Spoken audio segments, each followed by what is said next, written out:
Les amis, bonjour, nous allons aujourd'hui parler du film Destination Finale Bloodlines. Destination Finale 6, si vous préférez, réalisé par le duo Zach Lipovski et Adam B. Stein, avec dans les rôles principaux Kathleen Santajuana, Ted Briones et Richard Harmon. Le pitch, eh bien écoutez, Stéphanie, une jeune étudiante, fait un rêve récurrent, elle y voit sa grand-mère mourir atrocement en compagnie d'autres invités lors de l'inauguration d'une tour de 150 mètres de haut.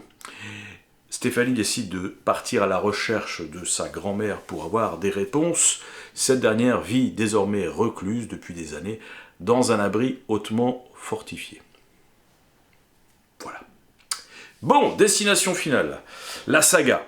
Je suis, comme beaucoup d'entre vous, j'imagine, très fan. Voilà, je suis très fan. J'ai bien conscience des faiblesses de la chose, mais je passe un super moment devant chacun de ces longs métrages parce que voilà, ça distille ça joue avec nos nerfs, avec les miens notamment, et j'avoue que j'adore ça. Voilà, ça fonctionne très bien sur moi. Voilà, et voilà, le concept de départ, faut dire, est assez génial. Donc cette mort qui cherche à corriger, comme si elle était tangible, à corriger les erreurs et à buter les gens qui ont eu l'audace de passer entre ces mailles. Ce qui donne lieu à des séquences d'accidents assez spectaculaires et souvent gore. Alors, vous connaissez mon aversion pour les CGI. Il y en a beaucoup dans Destination Finale. Malgré tout, je les accepte pour une raison simple, c'est que je pense que c'est quasiment une volonté de la part des créateurs.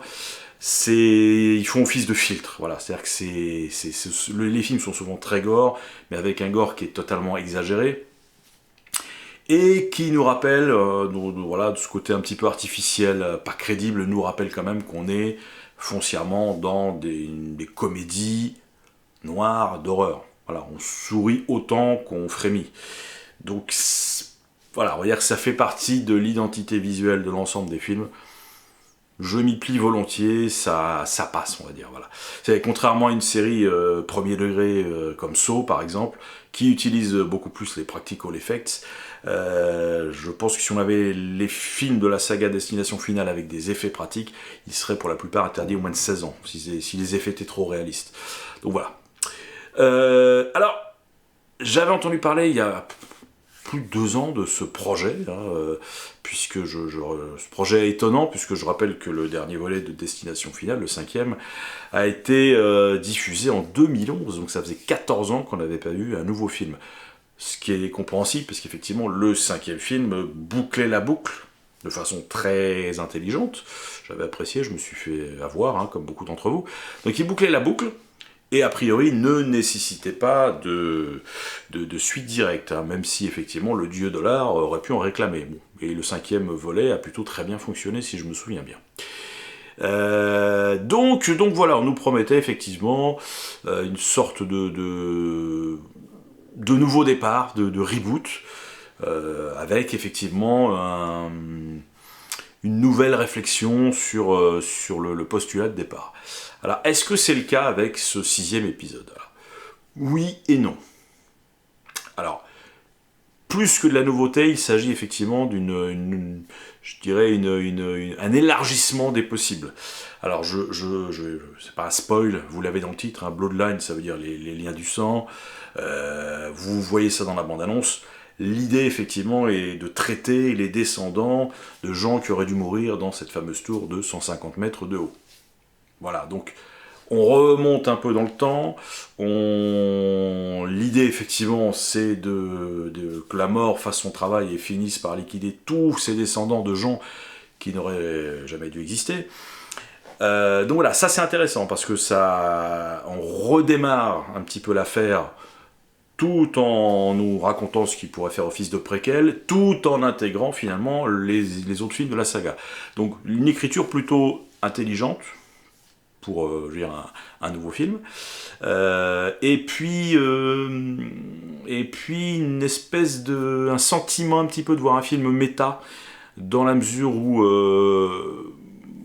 contrairement aux autres films, là, les personnages sont plus vite informés et maîtrisent plus rapidement les codes que dans les films précédents, ce qui les met pratiquement au même niveau d'information que le spectateur. Voilà, via notamment un personnage qui leur fournit une espèce de gigantesque almanach qui recense tous les accidents, etc. et qui leur explique comment fonctionne tout ça.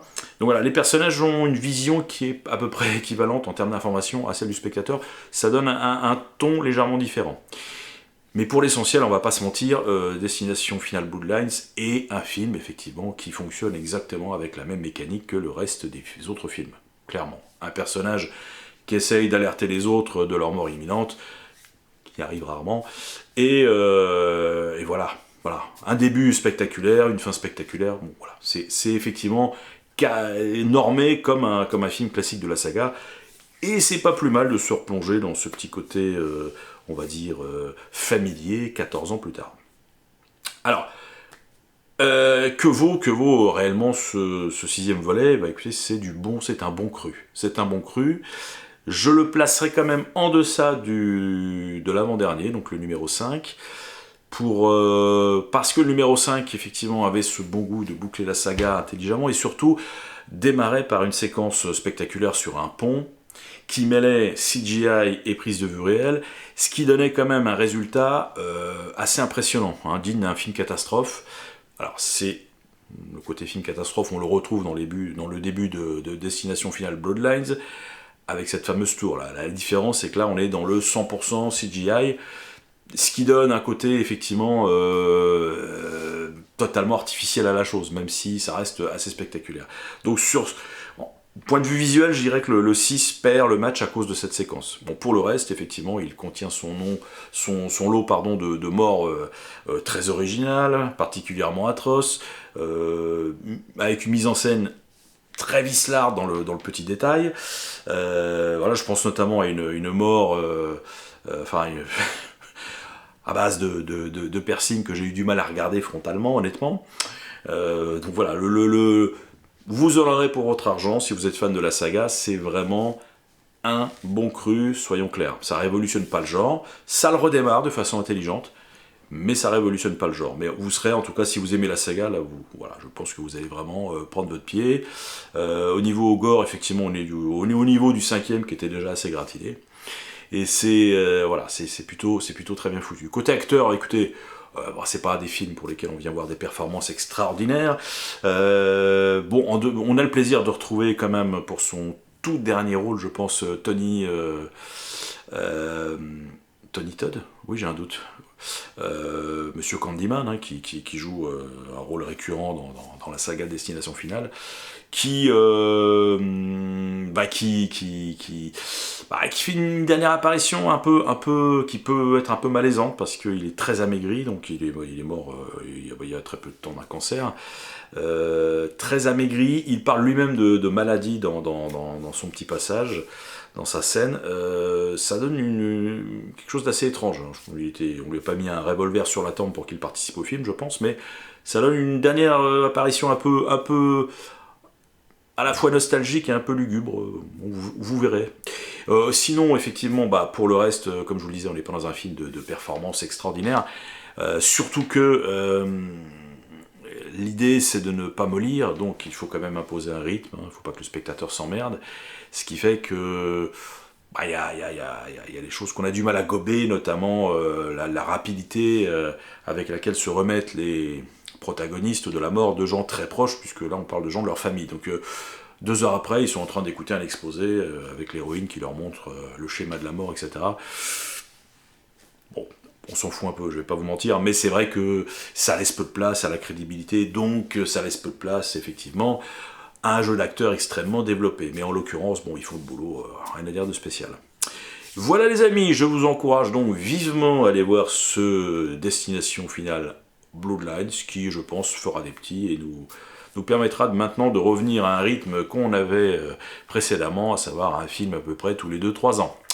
Voilà les amis, je vous dis à très bientôt pour la critique prochaine de Mission Impossible, l'épisode final. A plus, ciao!